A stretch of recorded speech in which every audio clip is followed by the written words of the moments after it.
Bonjour à tous et bienvenue pour cette nouvelle vidéo de la série de Trader 0 à Trader Pro, les 21 étapes pour devenir un trader professionnel.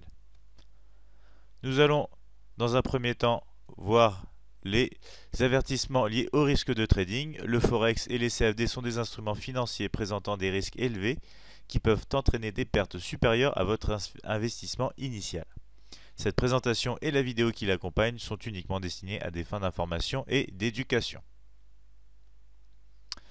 Je me présente, Jérémy Delsol, je serai votre hôte pour cette présentation et je suis notamment analyste de marché pour Admiral Markets et trader pour compte propre.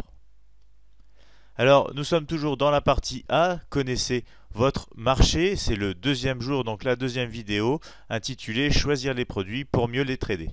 On va voir donc au cours de cette vidéo 3 points. Donc le premier point sera quels produits peuvent être tradés, le second, quelles sont les différences entre ces produits, et le troisième, comment diffère le trading sur ces produits. Donc bien évidemment, pour plus de vidéos, n'hésitez pas à visiter notre chaîne YouTube, dont vous avez le lien juste ici. Donc on va démarrer cette vidéo en se concentrant dans un premier temps sur les différentes monnaies, notamment donc les principales devises du monde. Ici on voit une carte du monde, une map monde, avec notamment donc les différentes monnaies localisées dans leur pays d'origine. Vous pouvez retrouver sur la gauche de cette carte le dollar américain libellé USD, donc sur le continent nord-américain. Ensuite on retrouvera sur le milieu de cette carte la livre sterling libellée avec le GBP. Vous avez l'euro juste à côté, libellé en EUR pour l'euro. Le yuan chinois, dont le libellé sera CNY. Vous aurez notamment le yen japonais, libellé GPY. Et enfin la rouble russe, libellée RUB. Alors si vous vous demandez quelle est la monnaie du moins la plus tradée, vous avez ici la réponse avec une avance considérable pour le dollar américain qui représente 84,9% donc des trades, c'est-à-dire qu'à chaque trade du coup entrepris sur les marchés, il y a environ en moyenne 84,9% des trades qui auront du moins un lien avec le dollar américain. Juste derrière, vous retrouvez l'euro, qui sera donc la deuxième monnaie la plus échangée sur les marchés, avec 39,1%, avant de retrouver donc le yen japonais avec 19%, la British Pound, donc la livre sterling GBP avec 12,9%, le dollar australien avec 7,6% et enfin à 6,4% le franc suisse libellé CHF. Donc toutes ces monnaies échangées sur les marchés sont échangées par l'intermédiaire de paires de devises, c'est-à-dire quand on va avoir l'euro face au dollar américain, ça va nous constituer la paire de devises euro-USD avec laquelle on pourra donc trader l'euro à la hausse ou à la baisse face au dollar USD.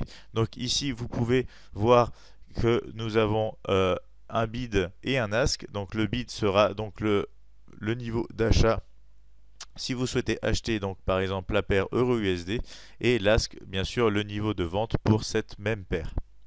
La différence entre le bid et l'ask sera appelé le spread, que nous allons retrouver dans les prochains slides. Voici justement donc ici les 4 paires majeures sur le marché du Forex, le marché des devises. On retrouve l'euro USD, donc qui sera la monnaie de l'euro face au dollar américain, le GBP USD qui sera la livre sterling face au dollar américain, l'USD CHF qui sera le dollar américain face au franc suisse, et enfin le dollar américain face au yen japonais avec l'USD GPY. Donc ici vous pouvez voir dans la colonne ici bid les niveaux donc de prix pour ces paires de devises, c'est-à-dire la valeur donc de ces monnaies.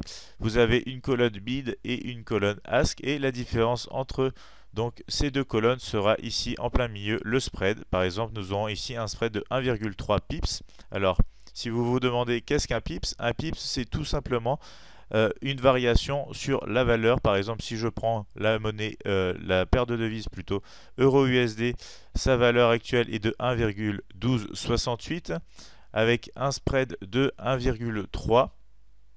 On aura de l'autre côté 1,12693. Donc c'est-à-dire qu'on va rajouter 1,3 pips à cette valeur. On va passer de 68 par exemple à 69,3 avec le rajout de ces 1,3 pips de spread. Donc voilà pour une rapide explication sur le pips en soi. On va retrouver ici par exemple la possibilité de vendre ou d'acheter, c'est-à-dire de vouloir anticiper une baisse ou une hausse de la valeur donc de cette même paire. Et on va notamment parler donc de certaines particularités de ce marché de change, donc du Forex. Il faut savoir que c'est un marché qui sera ouvert 24 heures sur 24 et 5 jours sur 7, donc avec de réelles opportunités tout au long de la semaine à n'importe quelle heure. Il faut aussi prendre en compte que c'est le marché tout simplement le plus large au monde avec 5 trillions donc de dollars échangés chaque jour, ce qui représente bien évidemment le marché le plus liquide au monde, ce qui est très intéressant car ça va nous permettre de pouvoir prendre des positions à tout moment sans avoir de soucis de liquidité sur ce marché, à la hausse comme à la baisse. Chaque ordre que vous allez entreprendre sur les marchés vont pouvoir être facilement exécutés puisqu'on a une énorme liquidité donc sur ce marché du Forex. Ici on va avoir la représentation graphique donc de la paire euro-USD. C'est un graphique journalier, c'est-à-dire que chaque bâtonnet que vous voyez sur votre écran va représenter une journée de trading complète, donc de minuit à minuit le jour d'après. Ici vous pouvez donc voir l'évolution donc du cours. Sur le côté droit de votre écran vous allez avoir les valeurs donc de la paire, tandis que sur la partie basse de l'écran vous retrouverez tout simplement une échelle de temps qui va vous permettre de vous donner les dates et les heures de chaque bâtonnet. Alors si vous vous demandez qui trade sur le marché du Forex, tout simplement il va y avoir beaucoup d'acteurs. On va notamment retrouver donc des banques commerciales, des entreprises multinationales, les banques centrales, des pensions de fonds de retraite, des hedge funds, des traders particuliers, des traders institutionnels et vraiment donc beaucoup de monde pour une grosse liquidité et une grosse souvent volatilité donc sur ces marchés qui va vous permettre d'avoir des occasions à la hausse ou à la baisse, je le répète, sur le marché donc du Forex. Hormis le Forex, les produits que vous pourrez donc trader chez Admiral Markets vont être aussi donc les indices boursiers, les actions, les matières premières ou encore les obligations. Donc ici on va regarder dans un premier temps les matières premières avec les métaux précieux, l'or, le palladium, la platine ou encore l'argent. On aura aussi du côté des énergies le Brent, le gaz naturel ou encore le WTI. Ici encore, on retrouve une représentation graphique, cette fois de l'or, toujours en graphique journalier. Donc je le répète, un bâtonnet sera l'équivalent d'une journée complète de trading. Ici, vous pouvez voir donc l'évolution à la hausse pour le métal jaune, le métal précieux, l'or. Ici, donc, en pleine évolution à la hausse sur ce graphique, donc toujours représenté en fonction du temps et de la valeur de cet actif. Donc on va maintenant ici retrouver les différents indices que vous pourrez trader chez Admiral Markets, avec notamment pour les plus connus le CAC 40 pour l'indice boursier français, le DAX 30 du côté allemand, le Dow Jones 30 ainsi que le S&P 500 juste ici. Du côté des Américains, on aura notamment le FTSE 100 pour les Anglais, l'IBEX 35 pour le côté du côté de l'Espagne, le JP 225 pour le Japon, etc. Du côté des actions, nous allons retrouver des grandes entreprises américaines comme Apple, Amazon, Cisco, Facebook ou encore Google. Nous aurons notamment donc des actions ici telles que American Express Company ou encore Alcoa. Et nous pourrons aussi donc voir ici au niveau graphique l'évolution par exemple d'Apple en graphique mensuel, donc en monthly, en anglais c'est mensuel pour la traduction française, avec donc l'évolution du prix, la possibilité de vendre et d'acheter ce cours, à donc profiter à la fois à la hausse ou à la baisse des opportunités donc qui peuvent se présenter sur les marchés des actions. Nous retrouvons ici par exemple aussi les obligations, les futurs donc sur les obligations, avec notamment des obligations allemandes et notamment les obligations, donc les bons du Trésor américain à 10 ans.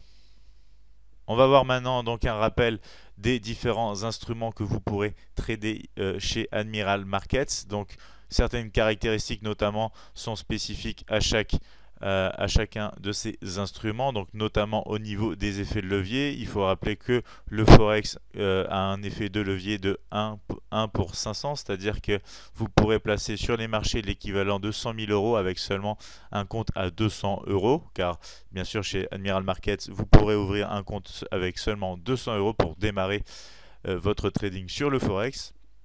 En ce qui concerne les matières premières, l'effet de levier sera de 1 pour 200. Les indices, on aura le même type donc d'effet de levier. Les actions, ce sera seulement 1 pour 10 et les obligations 1 pour 100. Il faut rappeler que sur tous ces types d'instruments, vous n'aurez aucune commission et que vous pourrez donc trader ces instruments à la hausse comme à la baisse grâce au CFD, donc avec Admiral Markets.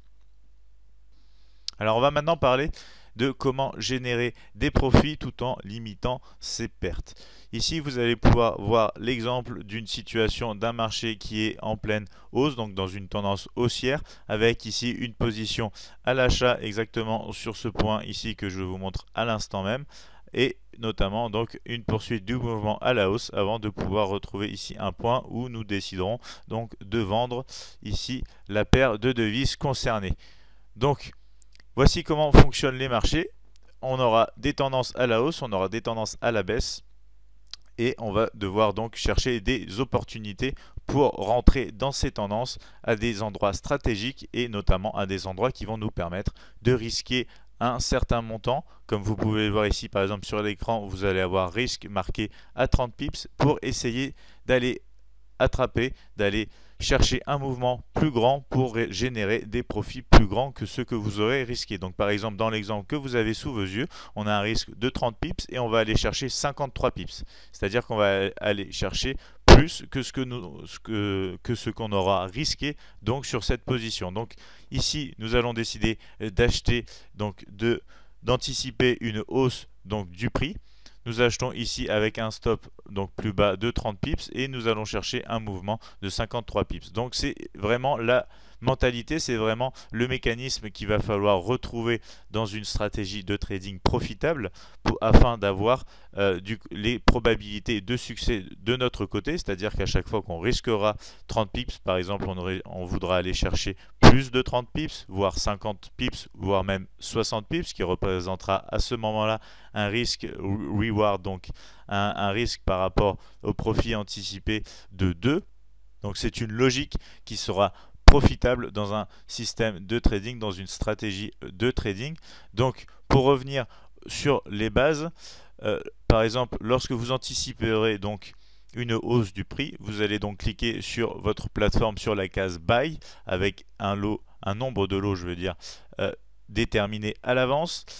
Vous allez donc anticiper un mouvement à la hausse. Du moment que le prix va suivre donc ce mouvement, vous allez générer des profits. Au moment souhaité, vous pourrez clôturer votre ordre et ainsi générer donc un profit. Pourquoi? Parce que le prix auquel vous allez sortir de votre position sera un prix plus élevé tout simplement que votre prix d'entrée. Donc à ce moment-là, vous allez générer bien évidemment un profit puisque vous sortirez de votre position ici alors que vous aurez acheté à ce niveau. Donc cette hausse ici générée va représenter des profits puisque vous aurez acheté.